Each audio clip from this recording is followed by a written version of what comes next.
So, I, Christa, vote Laura off the island. I know I'm your favorite anyways. I was at home October 8th when I got a phone call from Dad saying that you had been in an accident and all we knew is that you were unconscious at the scene. And we didn't realize what that meant or what it all entailed. I actually had this vision that I believe honestly was this vision that God was giving me that was of Jesus as you and your friends were driving on the road, probably not thinking of obviously what was about to happen and not having a clue, but Jesus was actually weeping before it even happened, knowing at the very thought of what was going to happen to you, and was weeping at the situation and for us and for the pain that we were feeling and for you. And to me it was so comforting, because the question that we keep asking, the obvious question, is why, God, why would you do this? And I truly believe that God didn't do this to hurt you or because you did something wrong. Jesus wept when you got in your accident, and he hurts for you, and he felt our pain, and he wiped our tears, and his presence was just so known. So I ran down the hall and chased down this team of doctors of about, I don't know, 5 or 6 doctors with the little headbands on with a little light at the top. And I said, what did you just tell my mom? I need to know. And they said, well, your brother has a very bad brain injury, and they explained to me how your brain, a normal brain, not just your brain, but a normal brain is like a bowl of jello, and when you get in an accident and your head is shaking around like this, the jello kind of jiggles around and it's going to tear, and that is what your brain had done, and it had shook everything around, and it actually, I guess, severs your axons, if I remember right. All those doctors out there that are watching this are going, gosh, it's so stupid. But anyways, so all of those things in your brain are being cut and sheared, hence the shearing of the brain.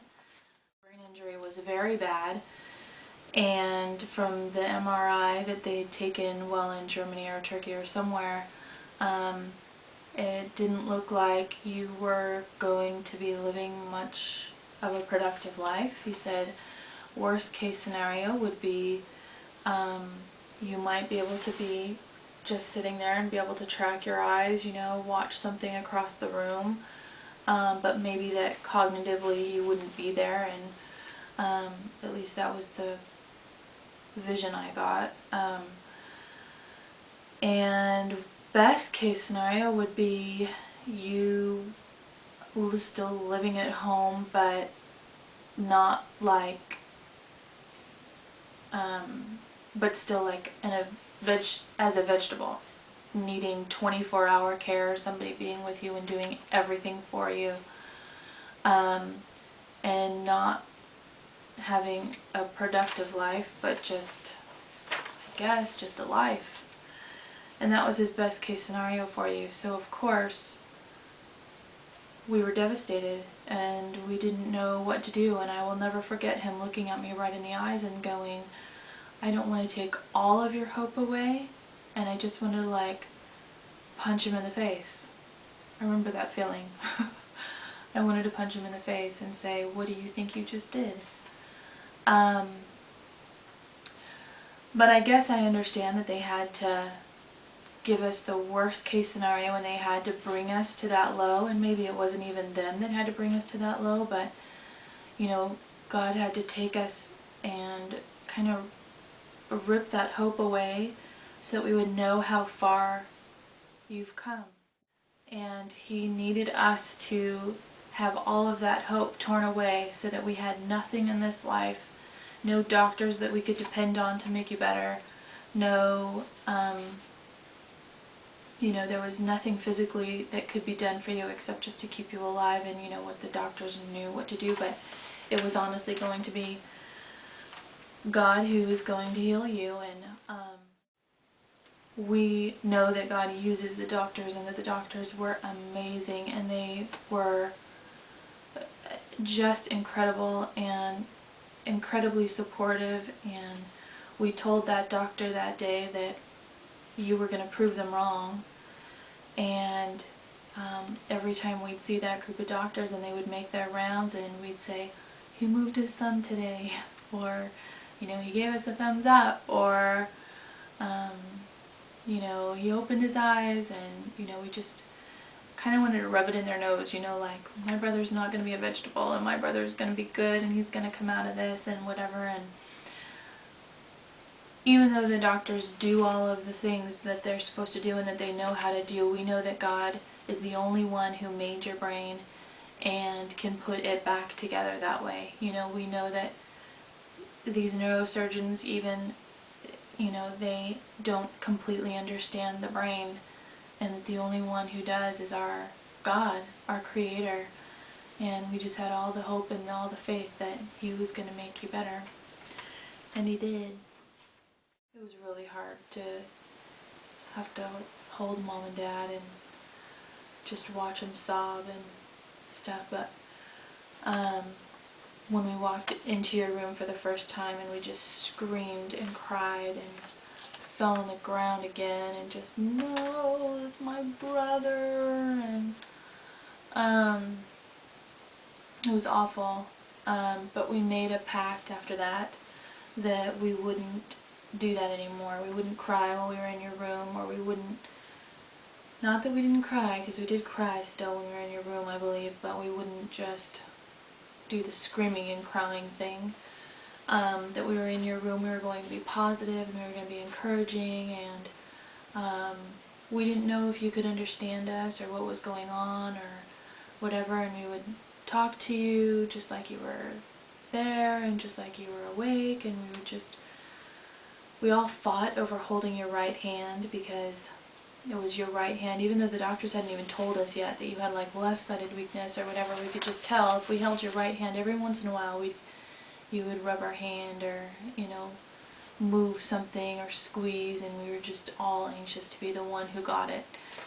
So we'd fight over that, and we'd rub your arm, and we'd peel the skin off of you because you got sunburnt when you were in Turkey on your little vacation, and you were peeling, and we always thought you would get a kick out of that. And of course the story of Kelly opening up the Bible to, what was it, 2 Samuel 11:2 or something, that just said David got out of his bed and walked, and I held on to that verse every time I would question what God was doing and why it was taking so long, and I just had such hope in that, because I knew that that was a promise from Him. I remember when you did get to Palo Alto and you had been there for a couple weeks, because they were doing their couple weeks of evaluations, and then they were going to call us in for a family meeting, and that's when we all wanted to be there. So we all, get up there and whatever. And we sat around the table with all your team of doctors, and they were talking about, their aspect of, your progress and what they think is going on, and couldn't tell you what anybody said except Mitch, because I remember we asked him, do you think it's possible that David is going to be able to walk again someday? And I remember him just kind of, his eyes darted to all the other doctors like, am I allowed to say anything? Should I say anything? And his response was like, I guess it could happen. I mean, anything is possible. But even then, they didn't even, to them it was like this far-fetched idea that we had, that we were still having this hope that you were going to walk someday. And Anyways, that day when you walked on January 5th, I remember getting a video on my phone, and it was of you just taking steps, being able to move that left leg on your own without anybody else moving it. I believe that out of this suffering comes strength, and it sure has for me. I've learned more in the last year about God and my faith, and I feel I'm stronger, and I take life seriously. I take my salvation more seriously, and I understand that our life can be taken from us at any minute, and we have to be prepared. And